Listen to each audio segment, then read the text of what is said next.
السلام عليكم ورحمة الله وبركاته. وعليكم السلام ورحمة الله وبركاته. Eh,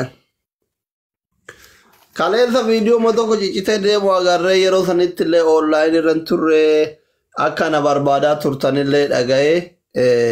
dhiifama. Ammallee nama waadaa nyaate rabbi nun godhini anaaf makiin tana dura makii Oromiyaa yoo adattan ta'e waggaa dura anaaf makiin waadaa isinii seennee turre garuu waadaa sanillee hin daganne ani guyyaa gammachuu keessanii uffata keessan guutuu caammaa kaatiliik irra hamma karabaata waa hunda guyyaa san isin danda'a jedhee makilleen ka haadha manaa keessanii hiree waan fal'aanni fuudhee haadhuma manaa keessanii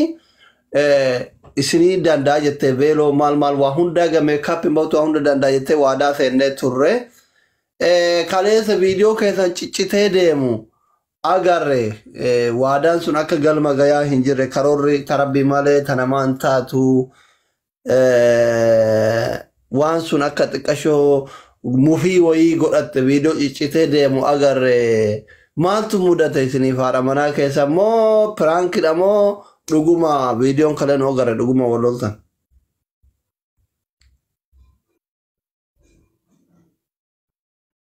Halo miuti rajin.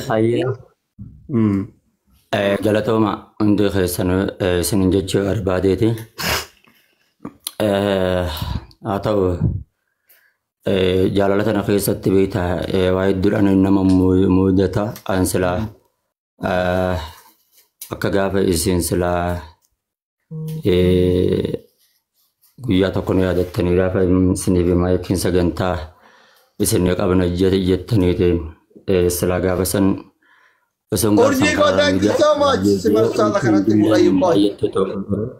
ammoo garuu gabaabseetuma naaf ishee jidduutti erga wanti dhufe jajjabeessaa ture abshir jedheenii ture ammoo dheengadduma jechuudha irraayis qubasiin qabu abbo Yahyaa faadhaa garee hidhannata fayyaa akkaataa garee hidhanii waan haasanii osoo abbo Yahyaa duran ta'in achi duraan hiikinaan jettee khalaas maalime rakkoon sababbiin maal siisa baree asiin sigee maalime na hiikina duraan siin jechaa ture kennaa fi simayyaan faanis quba qabannatti fayyaa akkaataa dubartiin tun beektaa yeroo hunda hiikuma tana guddatti beektaa amala dubartiiti jedhee tananis tokko nama diddiiniiti waan ta'e obsee fi haasa bartuu jedhee amalli dubartii duraan isaa nama eeguuf jetti asiin gahee jechuudha. Dhumarratti immoo rakkoo garaagaraatis waan jiru hunda sinuma haasawiti ilmee obse ayyeenuman dabala. Alaa kulli haal garaan irraa murattee akkasii hayyee. Achirraa ammas dubbii bareeda. Fakkeenya tokko waa isinitti himee itti deebitanii ustaazana dhaggeeffadha. Nama wayiitu nama olomaa ati nama sheekati maqaan isaa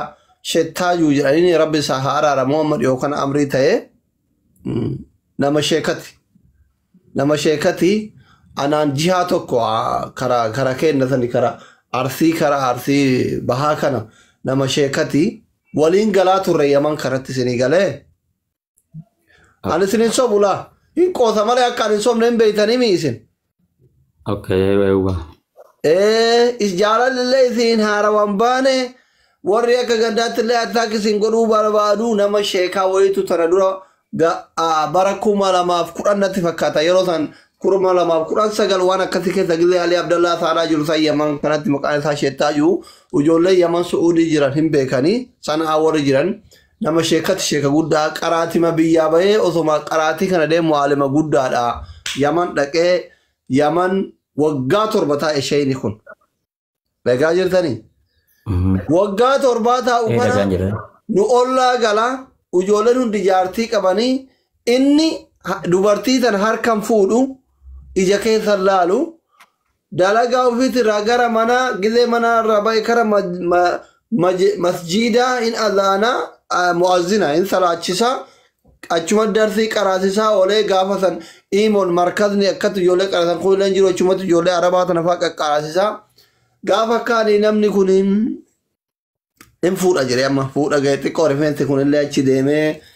umriin gafaa jedhee qaraatira turanii hin fuudha jedhee achi keessa amma tataatuuf dhabe laalee yaman kana keessa tataatuuf dhabe amma yaman kana namni irra hedduu baaraan dhaqa xiyyaaraan dhaquun hin jiru hundi isaattu kun umriin warra ol jedhe kun immoo warra karaa baaharaa kanatti najifame jedhee shakkii qaba namni sheekaa kun waa shakkaa isin kaa akka kennallee achi irraan saayixanii tuni najifamuun ooltu jettaniitu bira tartanii warri sheekota kun maashaallah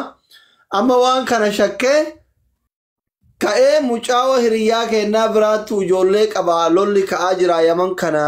ijoollee galchatu biyya gale gaafa inni biyya galu itti dhaammate dhaammannoo hin beektanii itti dhaammate hajjii jedheen maqaa isallee hin daganne yaa hajjii kiyya gaafa deebitu mushaawara anas irraa kafala waan barbaachisu anatu biyyarraa kaasee agaasiis irraa kafala haga dooniin bahutti dhala bareeddu haadha abbaa isiitirraa nama akkanaatiif ije inaaf dikoottu jedheen mucaan amala shaytichaa hin beeka waan ta'eef haadha abbaa beeku taatee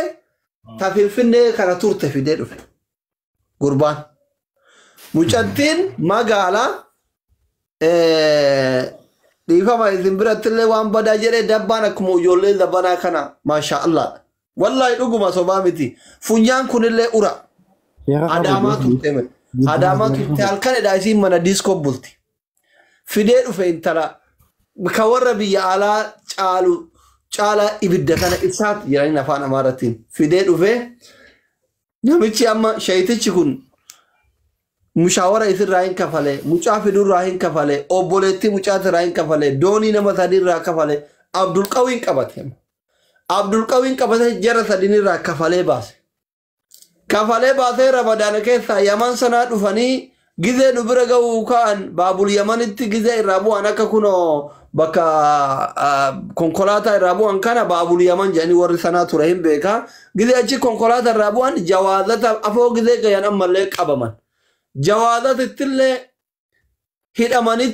$500 irraa kafalee baase walii gara doolaara 10,000 birri Itoophiyaa miliyoona tokko yeroo sanii itti fixe yeroo 900 waan akkasii 800 waan akkasii 600 yeroo itti fixe jechuudha sheetichi kun nama sadiin kanatti inni wanni taawwan lamaan obboleewwan lamaan irraa kafaluuf maal inni qulqulluu biyyarraa tokkusi waa hunda guuttattee fuudhuuf ishee kun jechuudha gaafa kaan amma sheetichi daa'ima xixiqqoolee sabiyyuuf hin beekne tasa yoo qullaaf wallala deemtoo taate malee takkaa dubartima waan jedhame argeen beeku haguma keessan kana sirkii itti haasa'een beeku imoo minaaminiin kun jiru gaafa san taangoo jira taangoo tuwitarii fa'aa jira maali iskaayipii fa'aa jira baratan hin jiru sirkiin guguddaan kun jechuudha wallaahi dhuguma yoo sobe jechuudha amma sheeyni kun magriiba keessa jawaazataa 500 kafallee baafnee nikaya duraanuu telefoonan hidhanii gaafuma isiin Finfinnee jirtu hidhanii oseennee hin faxarree edaa gurbaan kun wanni Finfinnee ture isaat kana wanni fidee maalinni sheetichi gisee ona akkatti kalee tana lamaan qabatee dhaabata saloonii gubbaa wallaahi dhugaa nama sheekate aalima guddaa maal taatan sheettaa jedhee mucaa wajji garuu gabbaabuuf deema bataam azinalo yaa sheetichi amaariffan beekne kun wallaahi maammaa jedheen bataam azinalo jedheen baay'ee sitti gadda jedheen waan akkana mi'aayu waggaa 7 wajjin galeen dhoysuu keetti baay'ee tokko sitti gadda I'm so sorry jedheen akkasumatti wajjin turanii mucaa wajjin turan karaa hin oodee gaaf kaan itti oodee isa biraa bahee na bira gara wallaahi na bira galee halkan sa'a jatti gisee handalagaa ganu saloonii gubbaa dhaabatanii yaa rabbi kiyya faaxumaati tana yaadaan muradhisi guutuu yaa rabbiin kadhatan an saalfadhisu tatti bira ol seenee ganama amma karaa gubbatti dhagar sheettaayu jedheen maal inni faaxumaan maal isinii goota edakkate du'aa goota dhiisime yaa asli kiyya dhiisime naan jedhe amma anima dhiise saalfadhe sheetichi sun osoo akkasitti jaalatu akira dubbii osoo akkasitti jaalatu akira dhiyoo kana jechuudha dhiyoo kana amma waggama 5-6 dura jechuudha gaafa kaani dubartiin tun shayxaana hin dogoggorti akkuma harmi isiirarraa qalbii isiirarraa وجولة وي بارا رفته ربهم مقالنين نمني شو نمني شيكاكون والله نمني شيكاكون ربهم مقالنين قالنيني كراسي تانشيساني غرما دلقا ديمان إذا دريين جارتي شيكاكا نعمل بدا برسيفت إذا دلقا ديماني جمان ثلاثة دلقا ديمان إذا ثلاثة دلقا ديمان دريين وان تاني وجين دلقا جرتي غافا كاني إنسان فتروا كذا قالن جارتي نما قدا قبا باته دريين أكتور قفت شيني دوبان كفن والله قويا لما إنتو كفن mana mutaifa jumhuri jolle yaman jiran hin bekane hindu ani jechu isin amma tana riyadin jirti arda gille ana ta kana jechu fatuma da maqalati hagana dubartin shaytan isnin harawan bane jalatani abun jechu wallahi yosobe kuno addunya akra rabbina honga sudubbi kana jechu kanaf isnin harawan bane yomira kaysa galtanille yomorka kaysa galtanille wan kana sabbara nu isin fusisa giri isa namni sheekalle jaalatun adab sheekonni waan kan hin jaalatti fardaaf dubarti wanni akka sheeka jaalatun jiru kun ifa gala kitaabu marra lejira jaartin teessan orru keessani aggalabbaqa gara feetan qotan sinigale haa ta'u mootu wanni hundi kayrimaa fi sabbara rabbumatti yoo sabbartan ta'isii caaltu rabbi isinii kenna eegaa isinleen isin sabbarte